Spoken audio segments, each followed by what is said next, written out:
You're listening to Scaling Up Services, where we speak with entrepreneurs, authors, business experts, and thought leaders to give you the knowledge and insights you need to scale your service-based business faster and easier. And now, here is your host, business coach Bruce Eckfeldt. Are you a CEO looking to scale your company faster and easier?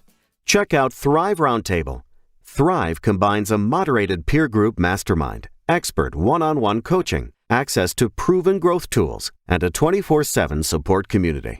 Created by Inc. award-winning CEO and certified scaling up business coach Bruce Eckfeldt, Thrive will help you grow your business more quickly and with less drama.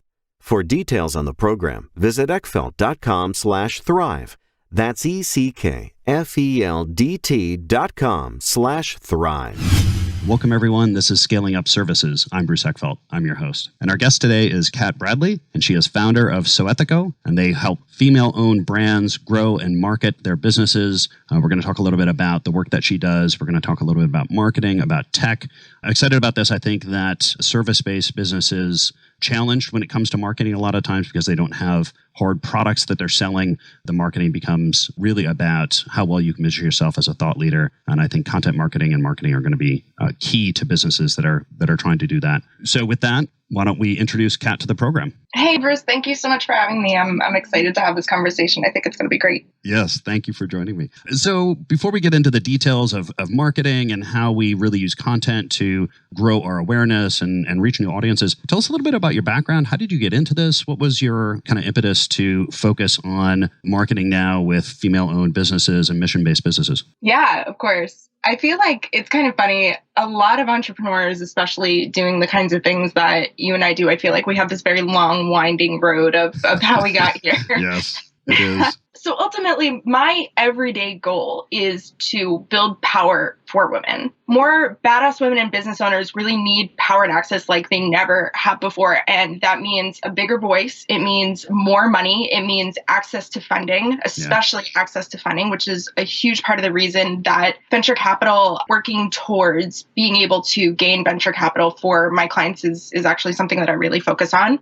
And that drive really originates from growing up in a single parent household and watching my own mom, who she was a data scientist at Lockheed Martin. You know, she was an incredibly smart woman, and she still struggled with having real power in her life. And, you know, I recognize that that is not a unique story. That's like the way that I grew up, that is common at this point. And, you know, I saw it in my own career from working in nonprofits, you know, after getting my master's degree, working in tech, working at publicly traded companies that had over 5,000 employees. You know, I was attending leadership training workshops and seeing that out of the 200 people that were in the room, only 10 of them were women and fewer even so were people of color. And the women who were recognized as leaders typically were in marketing and human resources. And I honestly just thought that was ridiculous. Mm-hmm. And so my goal was, what would it look like if more women gained true power, especially when they were building businesses and they could be in charge and deciding what the problems were that they wanted to solve. Yeah. So now what I'm doing is I work one-on-one with women leaders and business owners to build their first marketing departments and rebrand, and specifically to build enterprise level customer analysis into their company so that they can really scale and grow. Yeah. So, and talk to me. I mean, I think that the interesting kind of aspect for me about this is that I think this is more than just about, you know, putting more women in traditional roles of entrepreneurship. It's actually changing the whole notion of entrepreneurship by having more women involved in the whole process. I mean, what do you see as being kind of the change of dynamics when you start to change sort of the gender mix of the entrepreneurial culture? Are there differences that you see in the nature of the businesses, how they're run, what kind of problems they go after, how they go after those problems, strategies that are developed? Curious what kind of insights you see having worked with a lot of women-founded businesses, women-run businesses. Absolutely. So I will say that the differences that I see a lot of times is that in my personal experience, women start businesses to solve problems and men start businesses to make money. Yeah, exactly. And what I see from that, what ends up happening is you'd think, oh, making money. Yeah, that's important. Okay, of course it's important. We're all trying to this is business. Yes, it's important. But what ends up happening is a lot of times when you are in business to make money, as an entrepreneur, you make a lot of short-term financial decisions, and that actually can hurt your business in the long run and makes it so that you are more likely to lose money in the end. And so when you're after being obsessed with what the problem is and actually solving something for your customer, you end up being much more successful in the long run. And I mean, venture capital numbers will back me up on that. It's pretty well known now in the VC community, especially here in New York, that if you have at least one woman on your founding team, you are something like 30% more likely to reach profitability within 5 years. Yeah. So what ends up happening is that women a lot of times are much more focused on how do we actually really get to know the customer and how do we really get to know how to solve their problem. And just the men that I've seen are like, I'm really excited about having a profitable business. Yeah. And I think it's fascinating. I mean, I think that, and I know there's certain countries, I think it's Sweden or Norway now that is requiring public companies to have a certain number of women on their boards and things like that. So I think we're starting to become more aware of the impacts, not just in kinds of, a justice point of view, but actually a change in the success of business or the change in which people approach businesses. And I like this kind of longer term thinking and problem solving rather than sort of wealth creation or money making, I think is a great one that really changes the dynamics. So talking about this kind of understanding of the customer, I mean, from my point of view, that's kind of key to marketing. It's like, understand, well, who are you trying to reach? Who are you going to talk to? If you're trying to talk to everyone, you're talking to no one.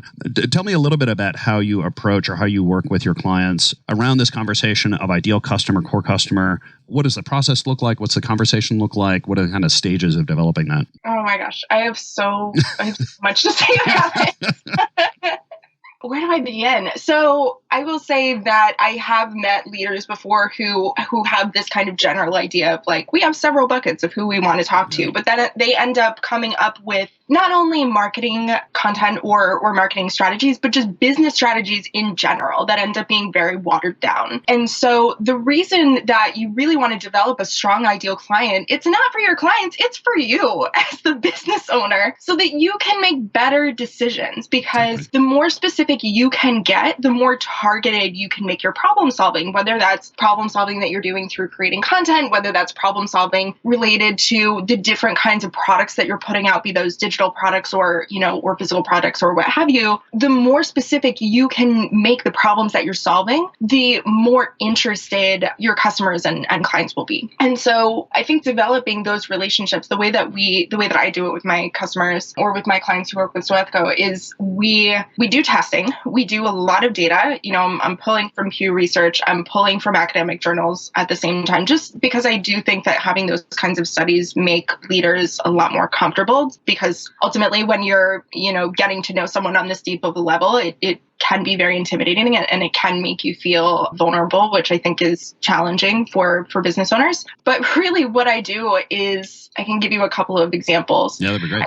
One company that I've worked with for the last 6 months, they create post-maternity care for new moms. And so this is, they're putting together these boxes that it's like products that literally help you to put your body back together after you've had a baby. Sure. Yeah. So very, this is a very physically demanding thing, and we kind of help you to do that. So we had kind of a hard time figuring out exactly who the ideal client was. And so literally we had several sessions where we sat down at this one restaurant for coffee and we would have our session. And this restaurant happened to have these windows that opened up onto the street. And I would literally stop people and ask them questions. And I taught Ayana, the woman who owns this business, I taught her how to do this. You need to ask these questions. It has to be very targeted. And so, from getting like very general kind of communication like that to doing polls, to having, the one thing that I really like doing is I teach my clients how to give interviews to their ideal client.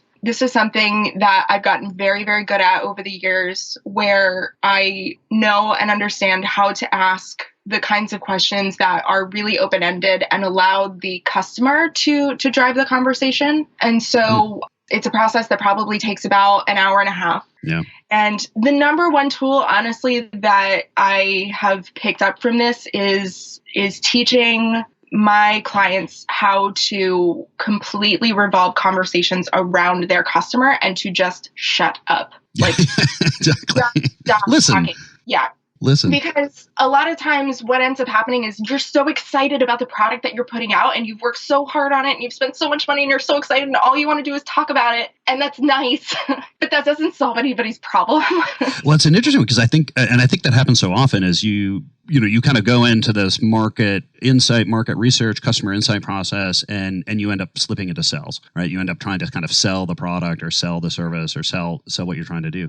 And I think that it's staying in that kind of anthropologist kind of mindset of being super curious, being good at observing, noticing things, noticing more than what's being said, but how it's being said, body language, all those things is so key to really developing this insight. Yeah. So one thing that I do, one kind of assignment that I give my clients to learn this skill, right? Because it really is a skill, is I will assign them parties and different things to go to. I'll find things around the city that I'm in New York. So I'll find things around the city that I know they're going to be interested in. And then I assign them stories where you have to go find 5 people and you have to learn their life story. And then you are required to essentially give me a report on 5 random people. I love it. It's like a scavenger hunt. It really is. I want you to walk away from the conversation with them knowing nothing about you and you knowing everything about them. And then you have to report back to me. And it just gets you into the pattern and into the habit of asking questions, allowing someone else to guide the conversation and to not make it about you and to just stop. Yeah, it's amazing. And you mentioned something earlier I wanted to touch on. It just kind of triggered something for me, was this idea of kind of the intimacy or the information that you can get or you end up having to talk about. And if you really get into this, if you really get into insights with the customers, you can end up talking about or learning sometimes difficult things to hear. And I remember a case, this was years ago, we were doing some work with Viagra. It was when Viagra was just coming out. We did some market research we were doing in the original website way back when. But we had these sessions, we had these focus group sessions, and these were people that had, basically men that had medical conditions that prevent them, that had erectile dysfunction. And hearing the stories of, how this impacted in their lives and their relationships and their marriages and things like that, it was tough. And I think I really appreciated that in order to do this work really, really well, like you have to be comfortable with that uncomfortable conversation or that sometimes difficult conversation. How do you create space for that? How do you tease that out? How do you be respectful of that? And I think that a lot of people, either they don't go that deep or they get that deep and then they get kind of thrown off because they're not prepared for that kind of conversation. And I think that comes up a lot, particularly when you're dealing with, these kind of services and products. Absolutely. And actually, I have the company that I was just talking about. They're called Post Bump Mama. Talking about postpartum depression is very hard. And it's not something that in our current society we give a lot of breath to and we give a lot of room for. And so I do see a lot of exactly what you're saying. And that's another thing that I actually do see from women founders is that I see a lot more of an ability to give that space, which is great. And ultimately, it makes your company better in 8 million different ways because you're much more able to serve your customer. You're much more able to give them a very legitimate way to be seen and feel heard, which ultimately is the number one thing that we all want, right? Yep. And being able to get that deep and then actually do something with it. Yeah, exactly. Is how you turn your customer from a repeat customer to a loyal customer. Yeah. The difference is a repeat customer is someone who says, oh yeah, I have this problem. I need to find a solution. They find you, they use your solution. And then another problem comes around and they say, okay, I had this other problem. Let me compare lots of different companies to see what works. And then they might choose you again. And that's great. The difference between that and a loyal customer is someone who that second time that they go to solve a problem, they don't look for other companies. They just go with you because you've developed a really strong relationship with them. And that relationship will let them know that you have their back so much that they don't need to go look anywhere else. Yeah, I like that idea that you've solved a problem to a level they didn't know they had a problem at that level, or they didn't even know that it could be solved to that extent. I think that's where this kind of insight if you really dig into these insights and really can uncover these needs, allows you to do. So talk to me about, so you mentioned kind of the types of questions and using open-ended questions, but what are some examples of how questions you can ask or questions that you ask in these situations to get to these deeper levels of insights, that help you really understand this ideal customer and sort of drive then the product and service strategy that you're developing? Sure. I can give you an example of one of the things that I've kind of run through with a client of mine. Yeah. So I have this client, Reprise Activewear. They make leggings. Ultimately, like bottom line, that's what they do. They make leggings. Mm-hmm. But really what they do is Reprise is looking to change the way that we look at activewear and leisure wear, and they are looking to give us healthier options because the majority of activewear, the things that you wear at the gym or the things that you're wearing when you're hanging out around the house, are actually made out of plastic, which originally it's a petroleum-based product. Anything that's made out of poly or it's all plastic. And especially when you're working out, your pores are like little mouths and they eat anything that's on your skin when they open up and breathe. And so if you're wearing plastic, then you're working out and you're sweating and your pores are opening up, you are ultimately just breathing in plastic to your body. So Reprise, they're an awesome company. They make an incredible product. I can personally say that I own several of them. I love them. So Mary, the owner of Reprise, was with a customer of hers one day. And one of the things that she does owning an activewear company is she will take her clients to workout sessions and then kind of hang out and just get to know them better. Mm-hmm. So she was with one of her customers, and that customer was wearing something that was not Mary's product. And Mary said, I really like those leggings. And they were like a light purple color. And her customer said, thanks, I really don't like them. I only wear them on laundry day. And so Mary said, well, what do you mean? And she said, well, I bought them online and they were on sale and they look way better on the model than they looked on me. And I really only wear them on laundry day because I just have nothing else in my closet. Bottom of the drawer. Yeah.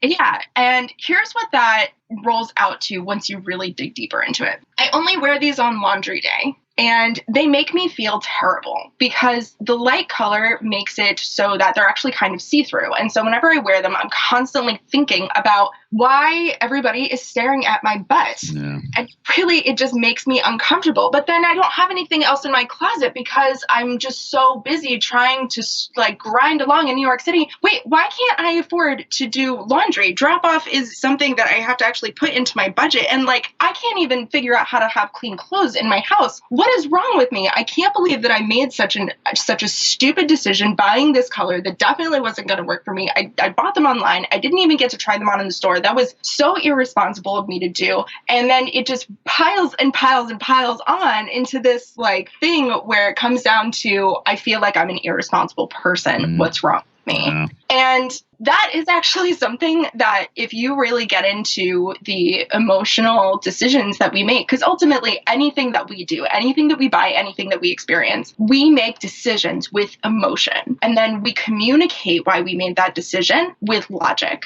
Sometimes those two things don't actually match up. We're just really putting information out into the world to justify our choices. But ultimately, every choice that we make is actually emotional. And so when you break into those decisions that you're making when it comes to purchasing, from, consumer goods to the things that you're doing in your business is super emotional. Every decision that we make, it really is super emotional. And so, when you are having those conversations and asking those kind of leading or non-leading questions and allowing your customer to really drive the conversation, that's what you're looking for, is how do I break into what this is actually making someone feel. Yeah. So it sounds like what you're looking for in these conversations is what is the kind of emotional underpinning that is driving this decision or the choice that a customer is making, and so that you can then figure out how does your product service kind of fit or address that. Yeah, we always say that people make decisions with emotions and justify them with logic. So it's kind of this, you've got to deal with both, and that you have to appeal to them emotionally and then give them the logical justification for purchase. But interesting. So I guess once you kind of have this raw material, what are you looking for in that data, in that, in the information you've collected that is going to drive kind of the marketing and strategy process?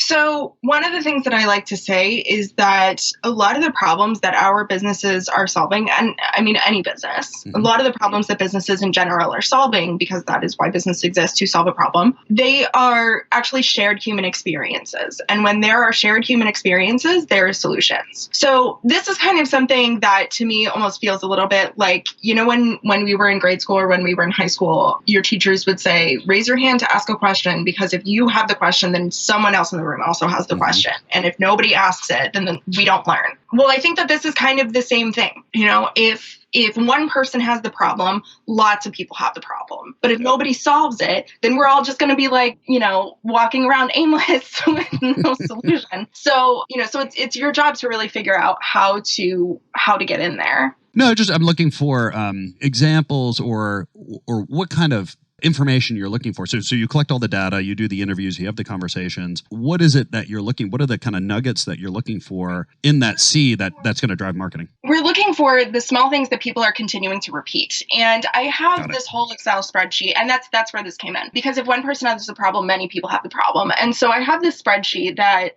I have a system or workflow that I kind of put my clients through, where just the small things that we hear over and over and over again. I want you to understand that what your customer is saying to you is actually just the tip of the iceberg. Yeah. And so once you start to get this large emotional explanation from your customers and get to know them really, really, really well, what you'll notice is that they have similar phrases that they'll use that start the tip of the iceberg. And so, for example, with Mary, one of those phrases for the tip of the iceberg is, I only use them on laundry day, because that tells me that there's this huge, there's a reason you're only using it on laundry day. You don't love it. Yeah. Other customers that I've worked with, their customers kind of tip of the iceberg saying is something like, I have one client that they make literacy learning products for public school teachers to teach them how to teach kids to read much, much better than our current system does. And so, their kind of tip of the iceberg phrases are things like, there are just kids that just will not ever be able to read, those kinds of things. And we know that that has a huge emotional kind of push behind it. And then on top of that, there's this whole logic piece that we tell ourselves to justify. And honestly, I would really like to get into the more specific details of this, but I'm concerned about time because it's something that I know would just take so much time for me to explain. But I have a whole system that I put my clients through where we track those small sayings and phrases, and then we define the emotional behind it. We explain, okay, what actions physically occurred to make this person feel the way that they do. Mm-hmm. Like if you were just to watch this on a video, what would you see on the video? And then, okay, what is it that this person is feeling from the situation? What made them feel that way? What's their pattern of thinking that got them there? And then what would a solution look like? So we track the entire spectrum. So that way, when eventually after we have all of this data that we've collected, we can take just that original small iceberg kind of saying that you hear in the very beginning, and then we know that it means all these other things. And because we already have the solution tracked, from pulling this data, from, speaking to multiple clients and from those experiences, because we already have the solution tracked, then we know exactly how to solve this person's problem based on the very first thing that they're saying. And it means that we can just alleviate so much stress much, much more quickly. Yeah, no, and I like you, looking for the patterns in the data, figuring out what is the common, what is the repeating, what is the repetition that I'm seeing here that indicates something, indicates a commonality. And then kind of doing this kind of emotion mapping, what's driving, what are the activities and events that are driving these emotions? What can we do to solve these and address them? And then, kind of developing a strategy around that. Makes sense. Talk to me, in terms of the clients you work with, and something that I see a lot is, as a company grows and scales and the founder kind of moves into more of a CEO position, they're starting to bring in other folks, other experts, both in kind of leadership and skill sets and expertise. How have you worked with folks or how do you advise folks on the difference between bringing in, making a full-time hire for someone to kind of focus on marketing and strategy in this way versus using consultants, outside resources, either, agency or independent consultants? What's kind of the process or the decision-making that you would suggest a leader does to help figure out how they should go about getting this expertise either on a full-time basis, full-time hire, or through third parties? What do you recommend? Right. So I'll say one of the first things that happens, one of the first problems that I think that a lot of founders experience here is that a lot of times their company is growing and scaling and they're realizing like, okay, we need to start having control over the conversation and having control over the content that's kind of put out there. And so we need to just get somebody on board to start guiding things. And so they will just hire someone. They'll hire a consultant, they'll hire whoever. Yeah. And what ends up happening is a lot of times the founder or the founding team doesn't necessarily know how to actually communicate what their needs are, and they don't actually know how to communicate exactly what it is that they want put out into the world. They just expect the marketing person to just snap their fingers and magically they know everything. That would be nice. I know, right? And Michael Gerber actually talks about this also in his book, The E-Myth. So a lot of times what ends up happening, and this is where scaling comes in for content, it's something that I love doing. Yeah. So a lot of times what ends up happening is you get somebody in and then you expect them to read your mind. And then all of a sudden, like 6 months go by and you're like, I don't understand what is going on. This wasn't the direction that I wanted. And I don't know how we got here. And also everything that this marketing person has done is wrong. And it's not even, I don't feel like it's even usable. Now, the real problem here is that there was, from A to C, the B was missing. So there wasn't the adequate communication to actually give good direction. So the first thing that any company needs to do, no matter what, is get a really good definition of what your marketing needs to accomplish. And not in terms of like, we need the marketing to sell the product, we need the marketing to, help us grow. No, not in terms of that. In terms of how does the marketing, I really like to think of it more as communications and building relationships, which coming from the nonprofit world, that's like what my bread and butter is. Mm-hmm. But it needs to be about how can the marketing help our client to solve even another problem, which of course you have to get to know them really well to know what all their smaller problems are in order to do that, right? So, and when I say get to know them also, I do think that kind of can feel like a vague term. So let me define that really quickly. What I mean is literally find your ideal client and set up weekly meetings with them where you buy them dinner and get them talking. Yeah. I mean, like really find one person and become their best friend. Get to know them really, really well. So just to make sure that I'm not being vague about that, I mean actually pick somebody. Yeah. And when you have a problem, when you have a question, don't call me your consultant because I'm going to say, I don't know, I think your colors look nice. That's cool. But my opinion isn't what matters. Exactly. Ask the client. Like, I can't even tell you how many times I get that phone call, and that is always my answer. I don't know. You need to ask the person who matters. Yeah. So when it comes to actually building this team that's going to do this, the first thing is you need to be able to communicate what your needs are. And that, you do that really by building a system, which is what makes your content and your communication actually scalable. Yeah. From there, the difference between hiring a consultant and hiring a full-time team, I really think has to do with kind of what the needs, gosh, that's a super vague answer, what the needs of the company are. I will say that typically for smaller companies that are solving one problem at a time, I think it's fine to outsource, but you need to be working with the right consultant for you. And the way that you figure out who the right consultant for you is, you create the system and then you get to know them and you define what your needs are very clearly from the system that you've created. And then you will probably have to, frankly, try a couple of people out just because that's kind of the way that you learn. Yeah, make mistakes. I agree. I mean, I think it happens in most service businesses. Is there's a little bit of an exploration process, right? And then when you get to the point that you are hiring somebody on full time, I think that's the point probably where you are putting out. I would say that's the point at which you are the one company that I have two companies right now that do have. I have one company that's about to get to the point that they need to hire a full time team, and I have one company that does have a team that also is working with me. The company that does have a team, they are bringing in $8 million a year, and they have been around they opened, I guess their product started in 1981, and they brought on a full-time team at the point, honestly, where it took them being acquired.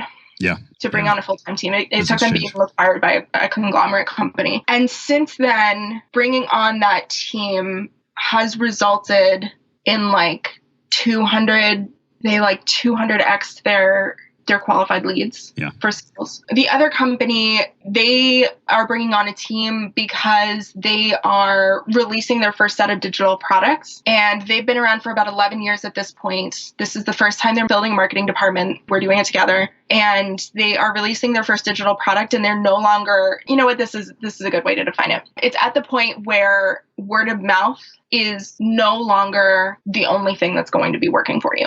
Yeah. They kind of outgrow referral, just natural referral process. They need something more. And I would say for both of those companies, actually, that's exactly what it was. Yeah. They're both tech companies. One is a database software company. The other one is creating digital products for teachers around the world. They're a global company. They're both global companies, actually. Yeah. I think that makes sense. It's like when you kind of need to, gear up the marketing effort, you've got a process or you're building a process, you can start to move that stuff in-house. But I think, earlier stage, it's acquiring kind of the expertise and the talent through, a third-party consultant or an independent consultant or an agency is, probably a more viable strategy, both in terms of budget and in terms of time. Right.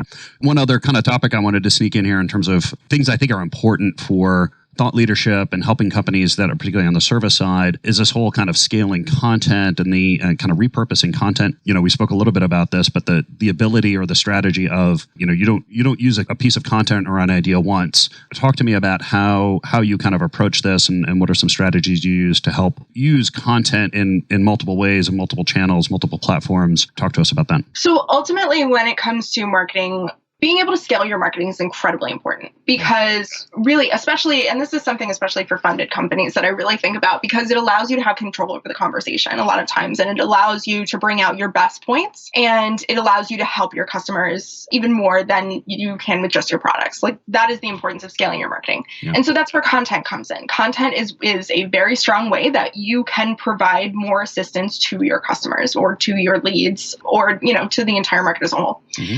So one of the ways that I do this is I have created a system where, and this is actually something that I have as a free downloadable on my website. So anybody is open to receiving copies of this system. Awesome.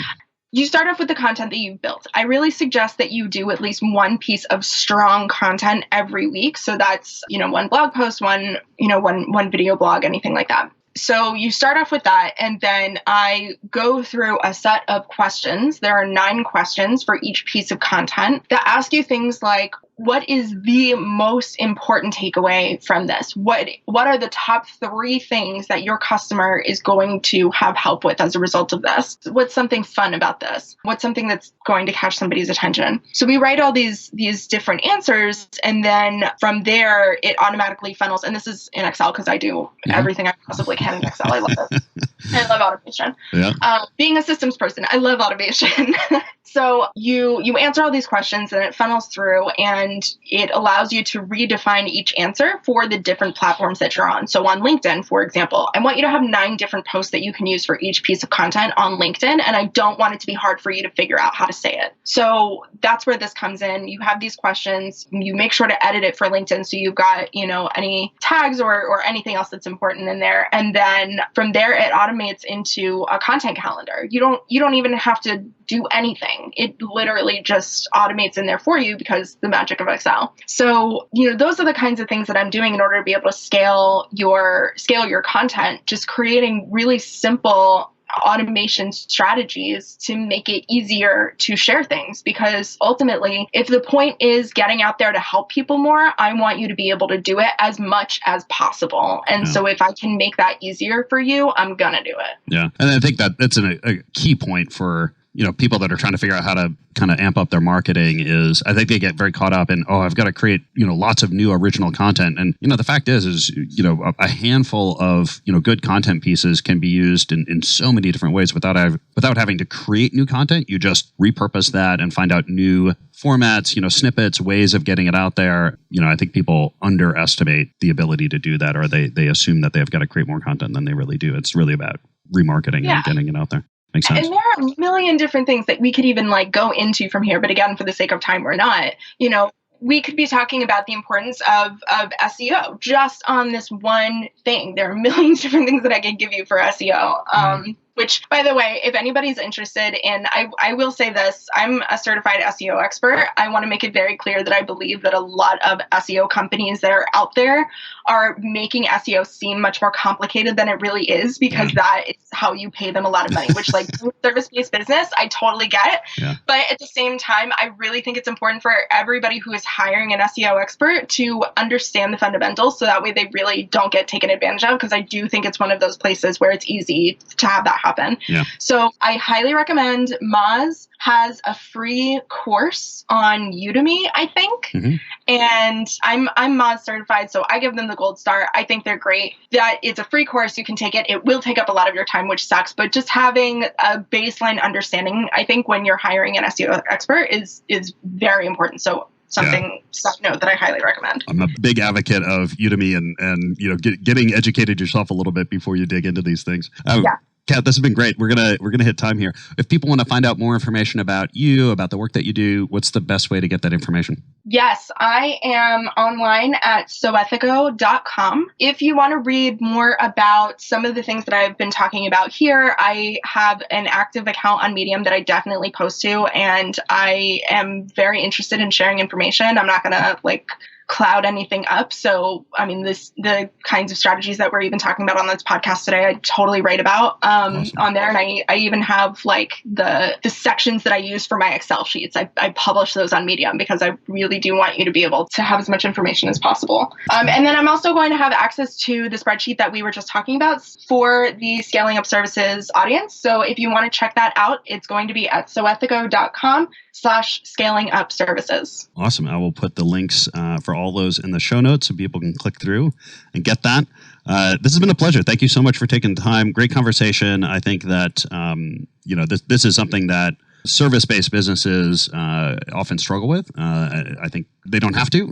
And I think we've covered a lot. I would encourage people to check out the links and look at how you can really be more strategic about that. So thank you again for taking the time. It's really been a pleasure. Yeah, thanks, Bruce. This has been great. You've been listening to Scaling Up Services with business coach Bruce Eckfeldt.